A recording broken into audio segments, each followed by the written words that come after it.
Cześć! Z tej strony Krzysiek, witam na kanale Mąż przy garach.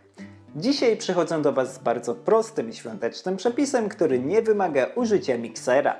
Tym razem na nasze stoły trafi wilgotna babka kakaowa, którą wzbogacimy warstwą przyjemnie waniliowego sera i pokryjemy prostą polewą czekoladową.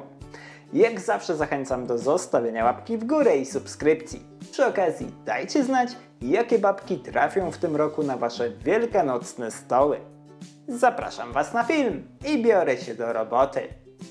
Przygotowanie naszej babki zaczynam od masy serowej. Do dużej miski przekładam 250 g twarogu sernikowego, jedno duże jajko, 50 g drobnego białego cukru, solidną łyżeczkę pasty waniliowej i jedno opakowanie budyniu waniliowego bez cukru.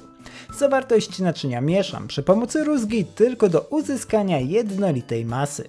Możecie zrobić to przy pomocy miksera, ale postarajcie się nie napowietrzyć zbytnio masy. Jeśli nie macie pod ręką twarogu sernikowego, użyjcie zwykłego pełnotłustego białego sera. Wtedy po prostu zblendujcie wszystkie składniki na gładką masę.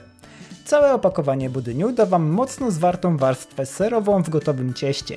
Jeśli wolicie nieco luźniejszą konsystencję, użyjcie połowy opakowania lub zamieńcie budyń na łyżkę mąki.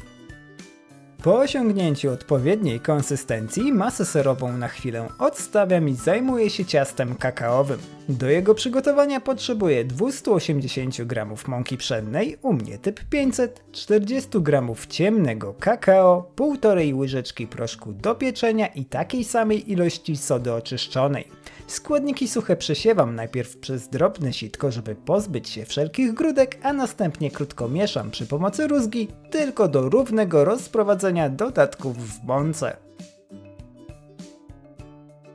Po wymieszaniu składników suchych dodaję do nich 200 g drobnego białego cukru, 3 duże jajka, 125 g oleju rzepakowego i 250 g jogurtu greckiego. Jeśli nie macie pod ręką jogurtu greckiego, możecie użyć naturalnego lub maślanki albo kefiru, sprawdzą się równie dobrze. Tym razem tego nie robię, ale możecie dodać też łyżeczkę pasty waniliowej albo łyżkę kawy rozpuszczalnej. Oba te dodatki podbiją smak kakao i dodadzą ciastu odrobiny głębi w smaku. Zawartość naczynia krótko mieszam przy pomocy rózgi tylko do uzyskania jednolitego ciasta. Podobnie jak w przypadku masy serowej możecie to zrobić przy pomocy miksera, ale sposób z rózgą da Wam pewność, że nie przemieszacie ciasta. Na końcu sprawdzam przy pomocy silikonowej szpatułki, czy wszystko połączyło się ze sobą tak jak należy. Kiedy tak się stanie, zabieram się za składanie ciasta. Mniej więcej połowę masy kakaowej przekładam do dobrze natłuszczonej i opruszonej bułką tartą formy z kominem o średnicy 22 cm.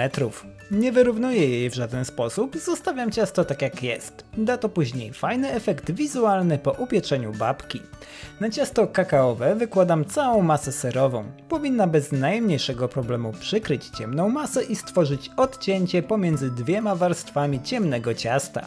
Na końcu wykładam resztę ciasta kakaowego i wyrównuję wierzch przy pomocy silikonowej szpatułki. Dzięki temu nie tylko wygładzicie powierzchnię, ale również wypełnicie wszelkie szczeliny i bąble powietrza, które mogły utworzyć się w trakcie wykładania ciasta.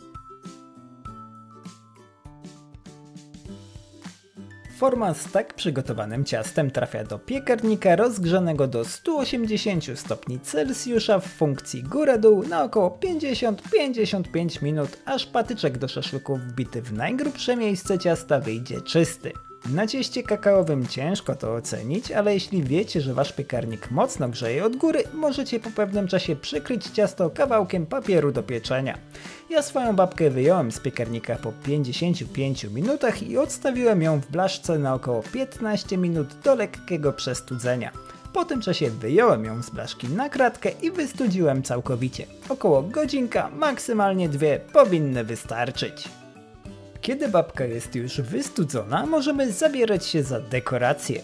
U mnie w tej roli sprawdzi się prosta polewa czekoladowa. Do niewielkiej miseczki przekładam 100 g ciemnej 72% czekolady i dodaję do niej 100 g 36% śmietanki. Naczynie trafia do mikrofali na około 60 sekund. Mniej więcej co 20 sekund wyciągam miseczkę, mieszam jej zawartość i ponownie odstawiam do mikrofali. Kroki te powtarzam do uzyskania gęstej, gładkiej polewy.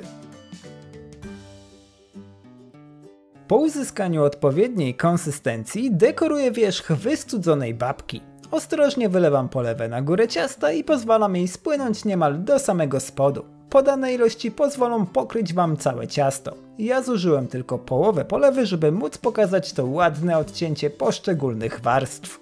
Na końcu posypuję wierzch ciasta grubo siekanymi orzechami włoskimi i odstawiam na około pół godzinki w chłodne miejsce do zastygnięcia polewy. Po tym czasie już nic nie stoi na przeszkodzie, żeby serwować naszą babkę najlepiej w towarzystwie filiżanki dobrej kawy. Warstwa serowa jest przyjemnie słodka i lekko waniliowa. Stanowi idealne uzupełnienie ciemnej części ciasta, która rozpieszcza nas nie tylko cudownym, głębokim smakiem kakao, ale również wilgotną konsystencją. Proste w przygotowaniu ciasto, które bez problemu ozdobi niejeden świąteczny stół. Dajcie znać, czy przepis Wam się spodobał. Życzę Wam smacznego i do zobaczenia w kolejnym filmie. Cześć!